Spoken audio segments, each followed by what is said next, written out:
Hello, my name is Diana. I'm the Buchanan Area Senior Centers Program Coordinator. I'm so pleased to be here, very grateful for this opportunity with Conversations with Friends. This month we are featuring Adam Burck, the Executive Director at the Center. And today we're going to be focusing on the pandemic 2 years ago and how the Center changed, the way that he directed change, their movement that was going forward. He was only in this position a little over a year, and everything shifted. So we're going to go off to Adam. 2 years ago, you was in the position, you started in January the year prior, correct? Right. And so I'm sure when you came in, you had, a plan, what do you want to do? And you kept a lot of it on focus still. A lot of things have happened over the last 2 years with the annual appeals, the second car, we're still doing things. However, it did probably shift a little bit. Can you just kind of tell us when you first noticed something? Was it when the president declared the shutdown with the governor? Or did you watch the news? Were you starting to think about it ahead of time? Tell us your process. Yeah, it was, who knew it was, until they declared the shutdown, nobody really knew what was going to happen. It was very frightening initially because it was so unknown, like what's the impact of this thing, what's it going to cause. Of course, our elders in our society were one of the most vulnerable groups. So for us, we had to keep our eyes on it all the time. So, and the Berrien County Department of Health was awesome to work with. They were very good at sharing information, and the executive orders that came down from the governor and from the CDC, their advice. But the executive orders I found to be a godsend, because when an authority says, here's the rules, you know what you need to do. And it doesn't make the smaller guys the bad guy. So if we have to be the ones putting down the hammer and saying, this is how it is, there's a lot of resentment. But if it's a statewide order, it's much more effective and much more less onerous on the individual communities, where this thing can create division and people argue about it. But when you had this clarity, it was awesome. I loved it when we had those executive orders, because for us at our level, it made our jobs much easier. We knew exactly what, and I have a binder like this too, but it's a little bit more jammed full, because each time there was an executive order, I would print off the whole thing and go through and highlight what we needed to make sure we were doing. So it was just really helpful. I think that made it this kind of mystery of what's going on and what do we do, gave clarity, and it helped us at our level do our jobs better. Knowing here's what people that have better insight on this are telling us to do. So that was helpful, the executive orders, and it wasn't a joy to close down. For 3 months or 4 months. We were mostly working from home. Most of the staff was working from home because the orders required that only essential people come in. So Carrie, when she had to do senior nutrition, like curbside pickup, would come in.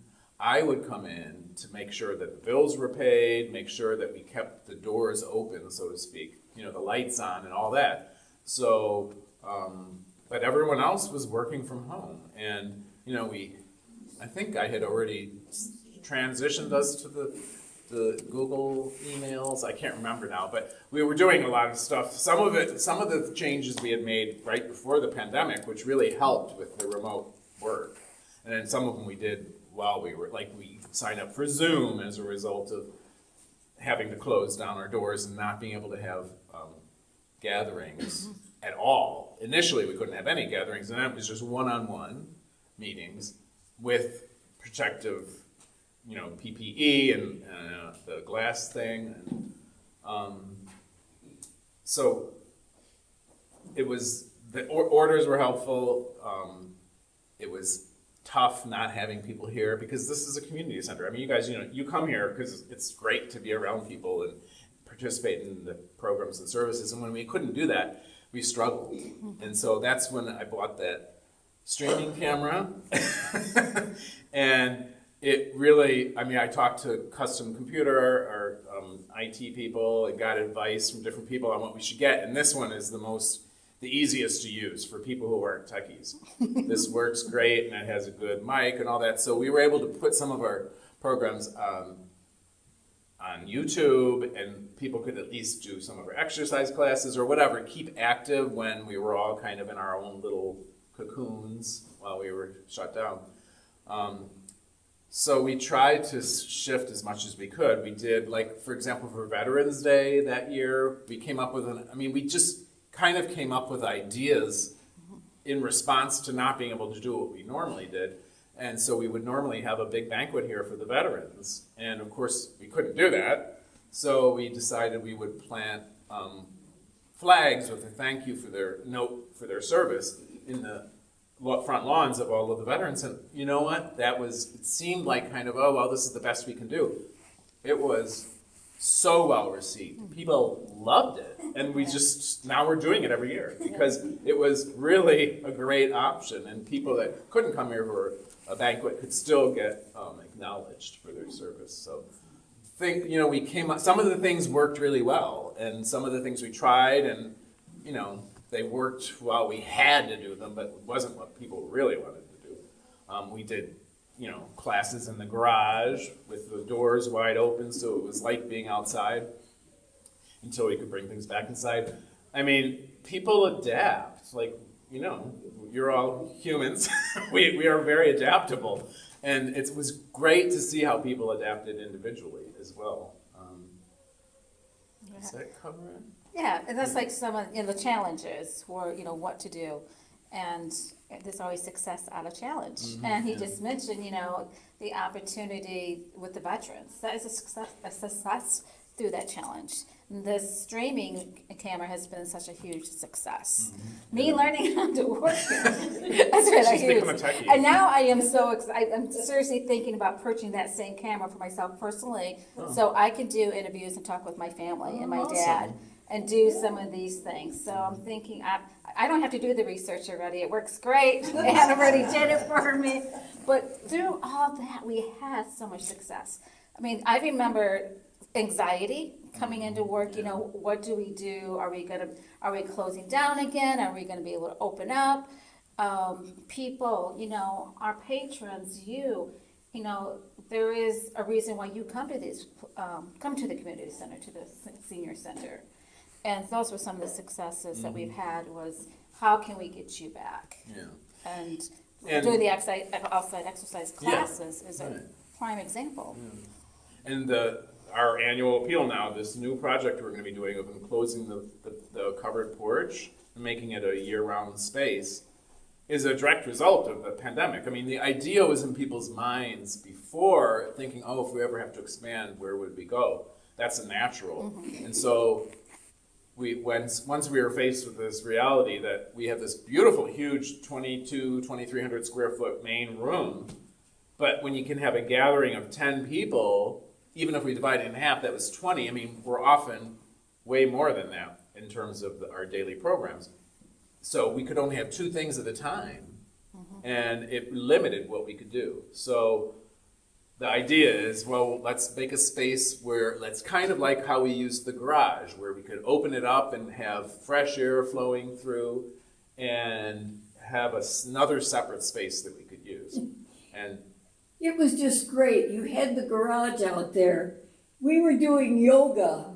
We could only fit 6 in there because you had to be almost 6 feet apart. Yeah. And we had coats on, we had mittens on, and we were doing yoga.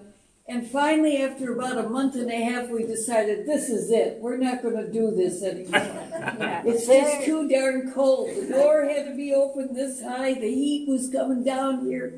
And then we walked inside, and they said, guess what? You can come back inside. Yeah. I mean, it just worked out really nice.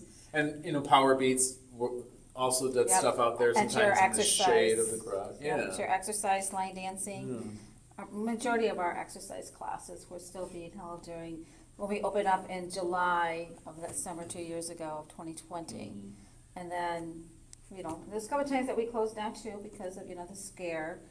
and we want to make sure that everybody was safe. But learning, learning how to go through is always the initial, the fear, is the unknown. It was overwhelming, yeah. There was times like, whoa, but. Diana started I did. in the midst of the pandemic, the shutdown. So she had no idea like how lively this place was. Now we're back to that, and so it's exciting for her to see that. But it was a very different place. Yes. Yeah. It was. Yeah. I mean, we were used to being a social hub, and and right before, I think it was the January board meeting of that year, we decided we're gonna spend the money on this automated check-in system, My Senior Center, touch screens. In March, we get the equipment, and the pandemic is hit. So, but in the end, touch wasn't really the big issue and concern, but it was still kind of ironic. Like the way we normally did things, that wouldn't have been a big deal, but in that situation it was. So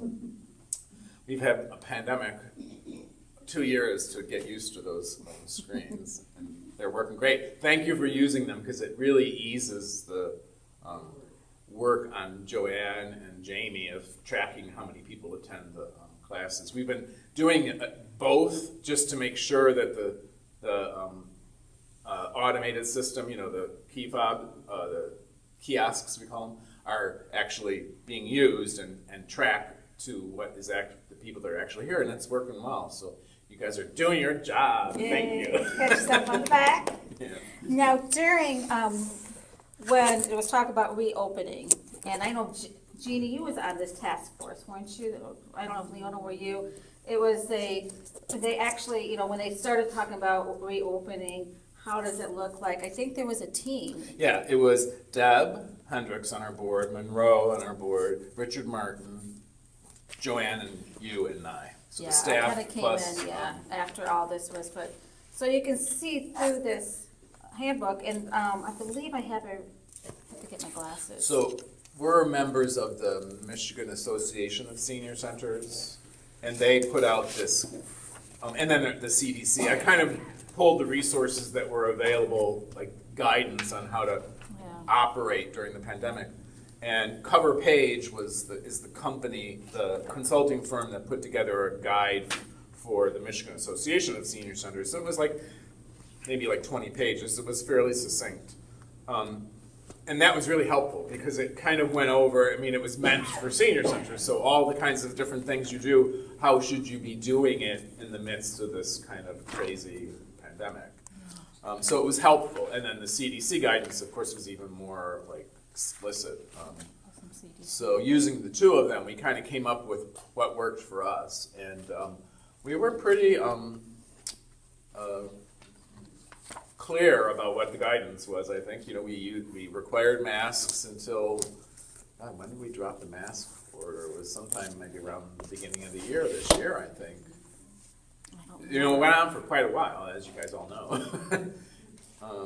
So that was really helpful, but having the board members and the staff working together on that kind of plan of action, how we were going to operate, was really helpful, because to have to figure that all out by yourself as one person is a little overwhelming. So it was good, and it was good to have, the board has been an incredible support for us, and has always had our back, so that's been really great.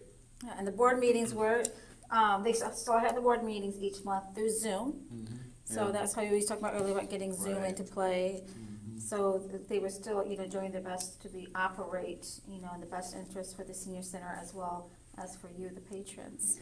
And the irony is, and that would be a question for you guys, is we're not doing Zoom anymore, but when we did it, we had more participation in the board meetings than we have when it's live. Because you don't have to leave your house. If you're doing something else, you can kind of follow it, whatever. It makes it more accessible. So I guess one question would be, would people want us to go back to having doing both, having people here, but then if people want to participate remotely. With the city commission meetings, I've kind of felt, gosh, I wish they were still doing Zoom, because it's, once I get home and I'm a few miles away, I'm not going back.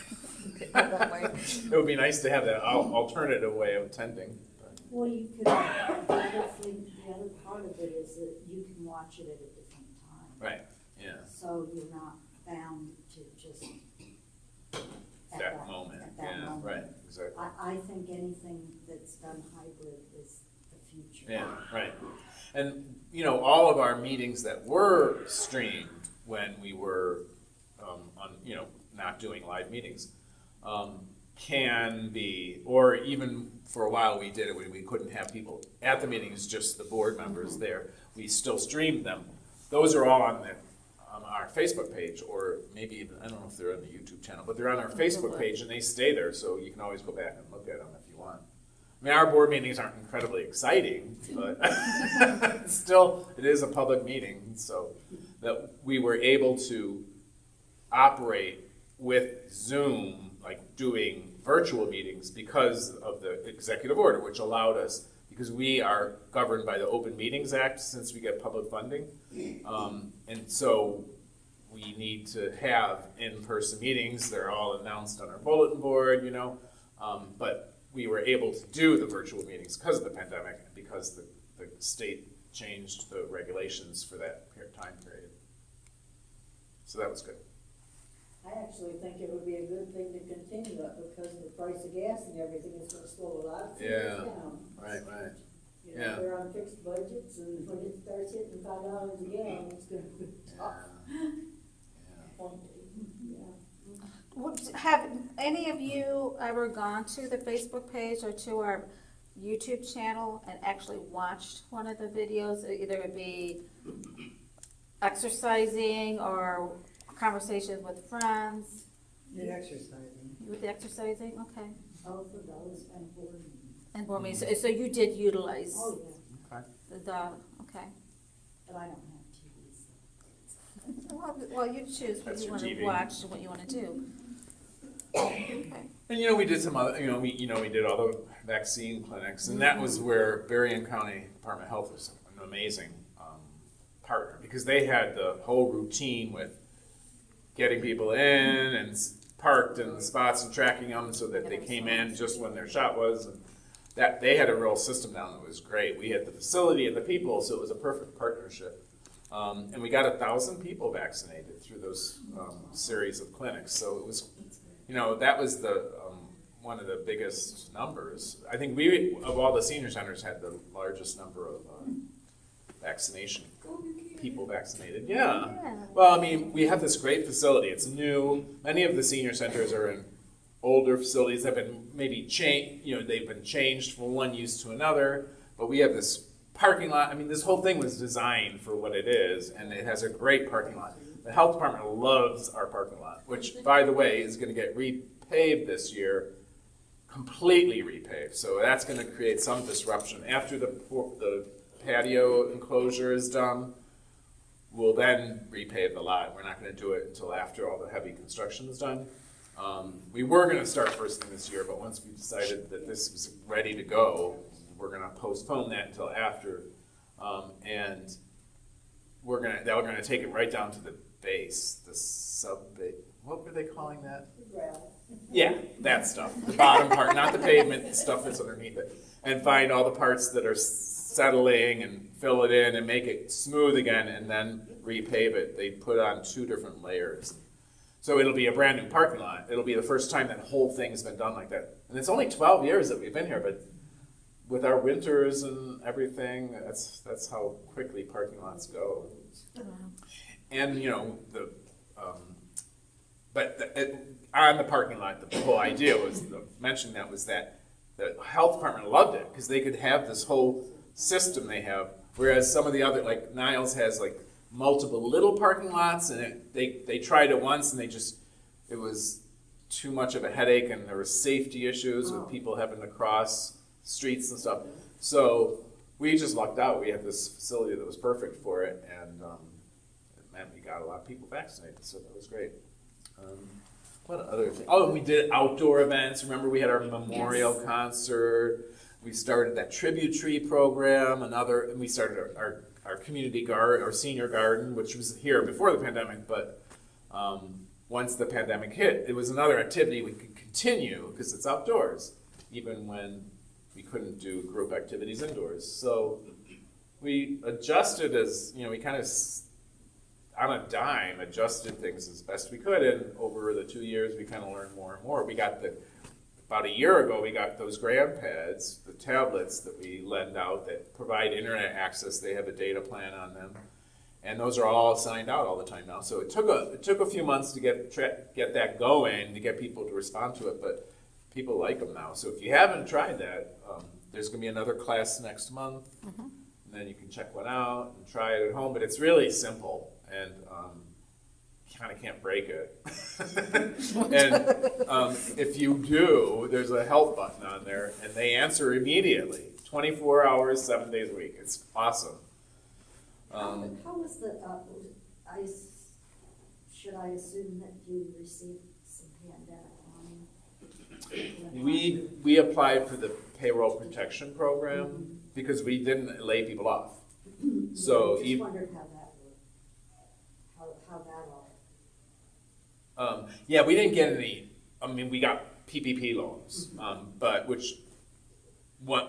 you could apply for forgiveness, and since we kept people employed and kept paying people, we qualified for forgiveness. So they become grants. So that's also helping pay for the patio, the sunroom we're calling it.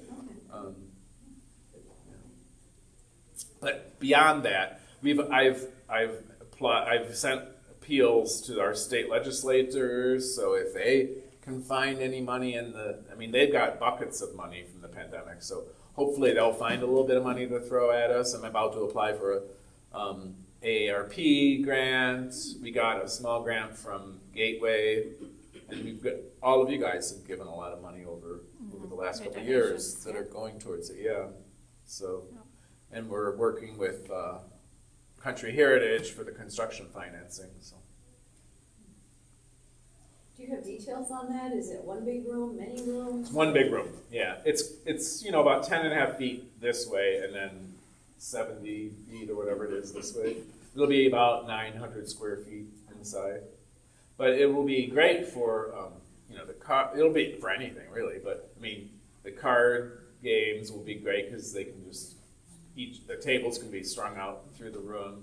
For yoga, or any program, but it just gives us a third space. I mean, besides the smaller rooms, but during the pandemic, we didn't want to use like the craft room is too small and you're all on top of each other, so that we couldn't social distance. So we were really constrained. Yeah.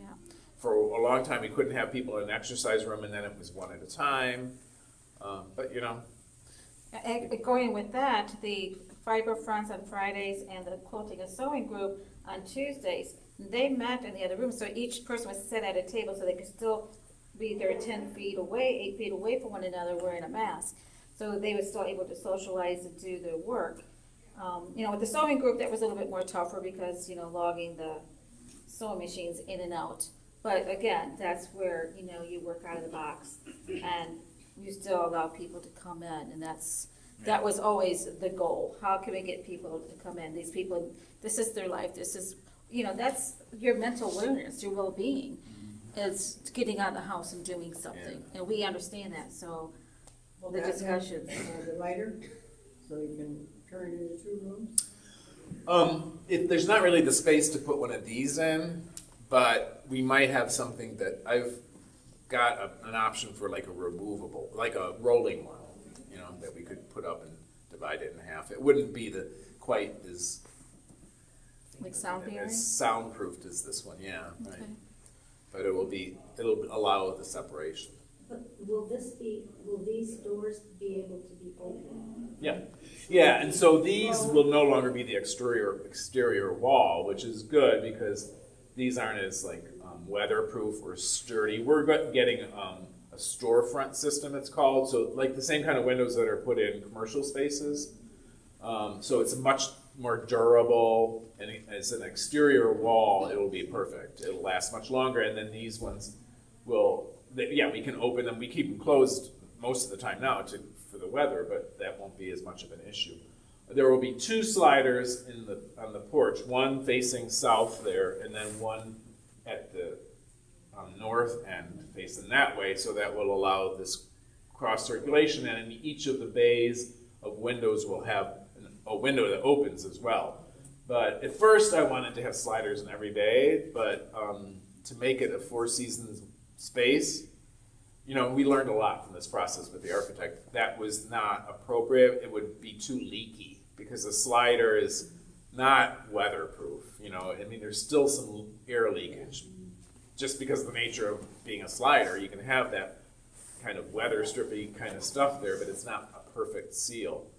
So we changed up the plan. It would have been really great to be able to just open everything, but that wasn't practical for making it a year-round space. Does it go out to the edge of the cement or just to the pillar? No, to the edge of the pillars, yeah. Oh. So the concrete, the brick pillars will be the end of the space, yeah. Yes. So the footer under the patio is we had to have the architect do some investigation to make sure the building was built to spec, because we asked the contractor and he couldn't remember. So he went down and looked, and yes, the footers are all there, and so that this can support the weight that we're putting onto it of those windows. So that was great, because otherwise it would have been much less practical. We would have had to pull up the slab and lay new footers, but the foundation is all correct, so that's wonderful. And this is also allow you, patrons, if you want to, we do have people who come up, for their own time, they work on their crafts, they read books. So if it is not being utilized for an activity, then that's a space that you can come out and sit out as well. Right. So it's another gathering area. Or if you want to invite your friends over, bring your lunch and sit and have lunch. There's going to be a lot of opportunities. The patio, there will be a patio beyond the. What's there now, yeah. So the furniture that we have there, we can move out to so you can still sit outside if you want to be we just did, over the years, the experience has been that people aren't really using the patio much, so this makes better use of that space. And then we'll still have a patio beyond that. So. And you'll have beautiful views, that's a nice view out there. So yeah. I don't think this is on your question here, but for you, looking back, what was your biggest challenge, you think? I think the isolation. When we were in shutdown, that was, because I live alone. When I moved out here, the house that I bought I got mainly for my mom to move into, because she couldn't really keep her house up anymore. It was older and needed more work, and so this was a perfect solution. It was near my brother and sister-in-law, and I moved. Then when she needed more help, I moved out here, and about a year later, she passed away. And so that was then. I got this job and was working here, and then the pandemic hits, and I was back to kind of what it was like after my mom had passed, and I was out at that house alone. I was doing contracting, work. For different, like Harbor Country Chamber and places that, yeah, consulting. And so I was working from home a lot of that time. So it was isolated then, and I didn't have the company of my mom or a roommate or whatever, so it was memories of that. It wasn't good.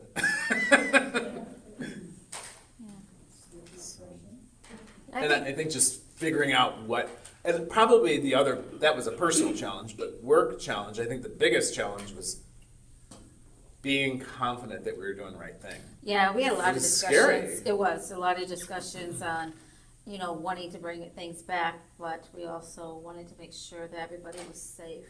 Yeah. Because at that time, there was so much of the unknown of, the virus. Right. And, what is the best thing? We had a lot of discussions on, what do we do and don't do. And just so you know, every 2 weeks, every other week, the staff does go and we do get a COVID-19 test done. We're still doing that. We're still doing that. So this is, we're making sure that we're safe for you.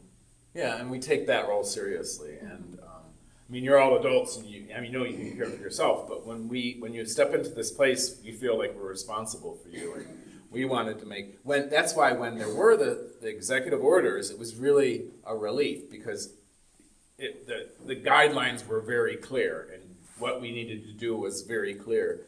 Once those were they were taken away, it was hard, because we were kind of flying blind. There was CDC guidance, but that wasn't really a hard and fast rule, and so then everyone started doing their own thing. And that was when it got harder to know what do we really need to do? What's the best thing for us as a senior center? Looking back over the last 2 years, I mean, what do you feel? I mean, what do you think about? Like for me, like I think about, wow, 2 years ago, and I see the center is so vibrant, and we're having more people, especially now with the nicer weather coming out. The classes are bigger than ever, and for me, it's like, wow, we went through all this.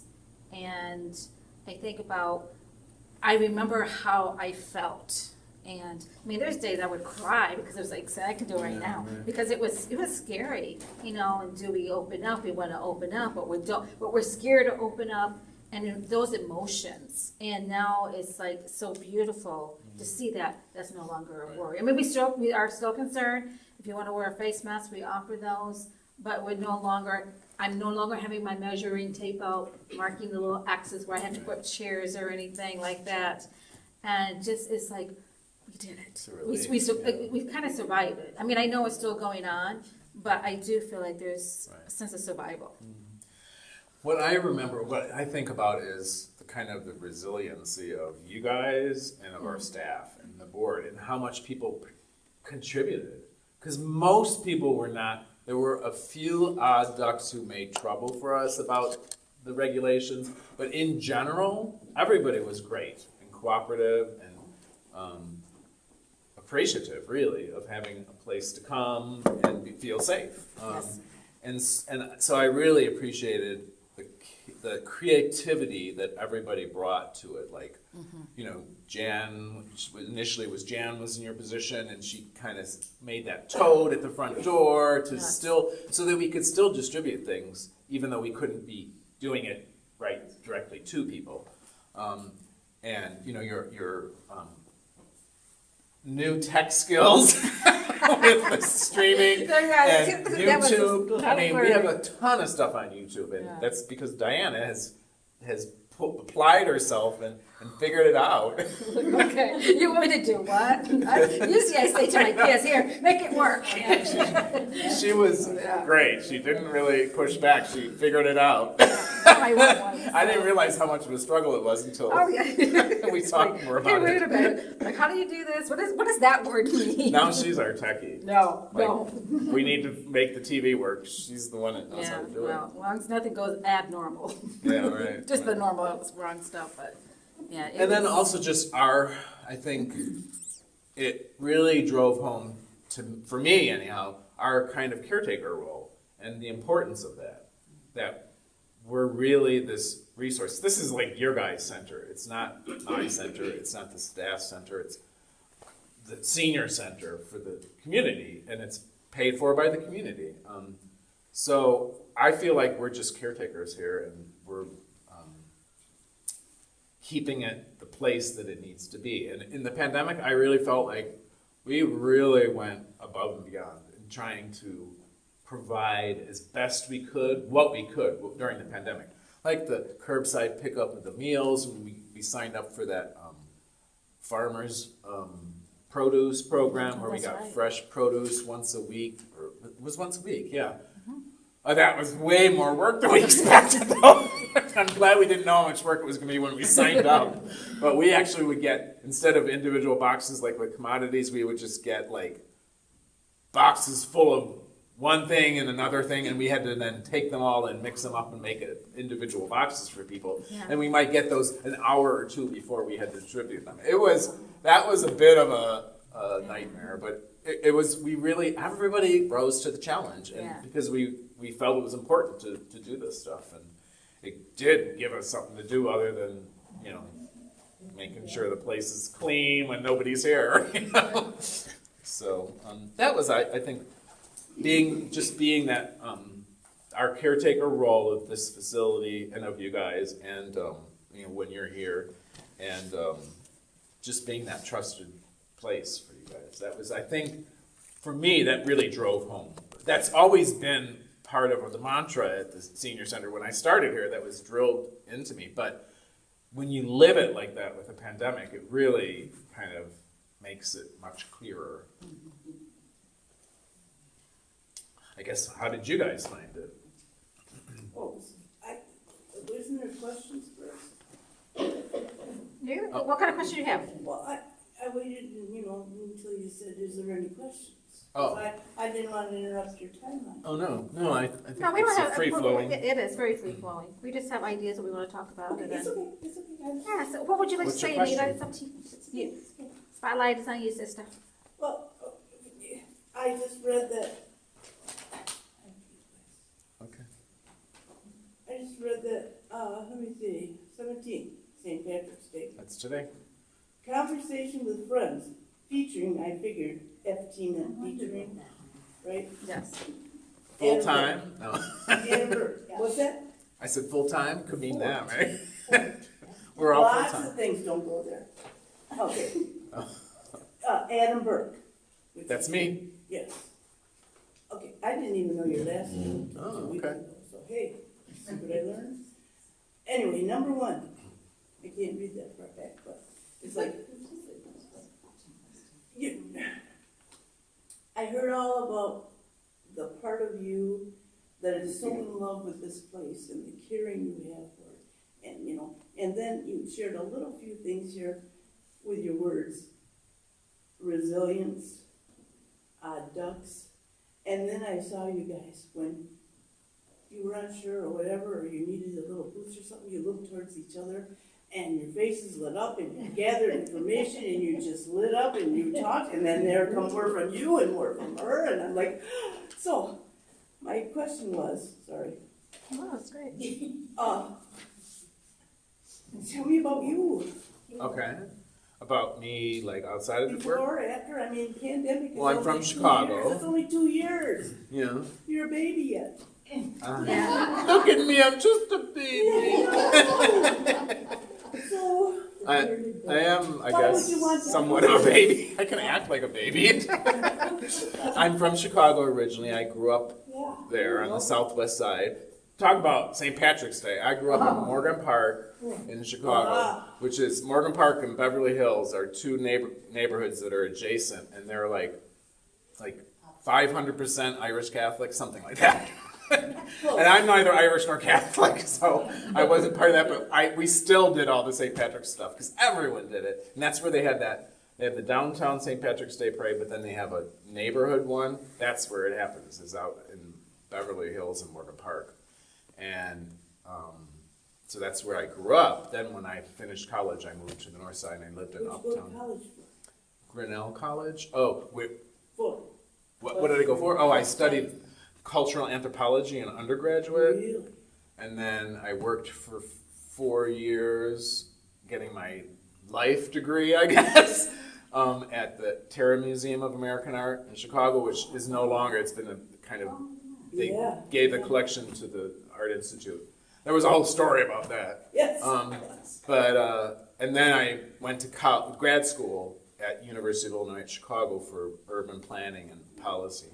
So how did you end up with seniors?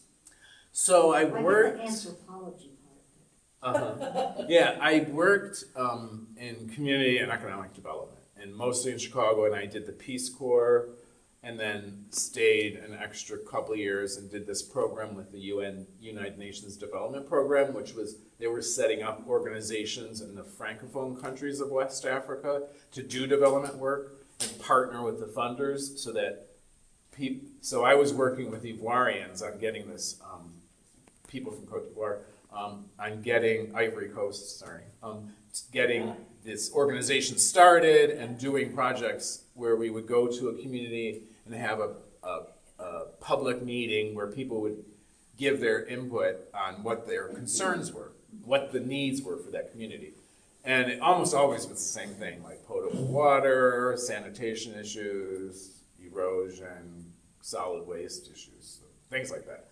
And so we would come up with a plan with that. There would be a local local steering committee that was set up, and we would work with them and train them on putting together these different projects. So that's what I did when I stayed that extra 2 years. And then I went back to Chicago and I worked for community organizations like the Albany Park Community Center, which primarily does daycare like Head Start, you know, and literacy, people where English isn't their first language, but they could learn English, things like that. But we also had a housing and a commercial program where we worked with the businesses in the commercial districts, like a chamber would, and I did some affordable housing work with the city, because the city gets money, federal money, community development block grants that are for certain things, and I served on that committee, what was it called? CDAC, Community Development Advisory Committee. So we were the ones that, like, each year came up with the focus of the city's, what they were going to use the CDBG money on, and we would then review the applications from all the organizations that were looking for grants for that, and rate those grant applications. And the city staff then would take all that information and decide who gets the money. And so I was doing these programs for seniors and people with disabilities that did home repairs. They called it H-Rail, home repairs for accessible and independent living. So it would be things like ramps, grab bars, but not only that, like if we dealt with all of the accessibility issues, we could do things like weatherization and stuff like that. So that, and then there was another program that we did called Model Blocks, which was not for seniors or disabled alone. It was for anybody that had a house. Even if they rented, they could get work done on it. And the idea was the house doesn't go anywhere. If you fix the house up, the neighborhood is improved, even if people move. So we did that program too, which did exterior renovations to homes. And then I worked for the Edgewater Development Corporation, which was a community development corporation. We focused on the commercial districts. Did a lot of planning work there, like did these red line charrettes, which the red line is the main subway elevated line in Chicago. Yeah. And so Edgewater is on the red line, and the stations they hadn't been fixed since they were built in the teens. I mean, it was disgusting. You'd stand under the platform roof and get rain on you. That's how bad they were. So I did this planning process, and the CTA was mighty interested in that. They came to every one of our meetings where we had a couple of hundred people from the community come to these different meetings and do.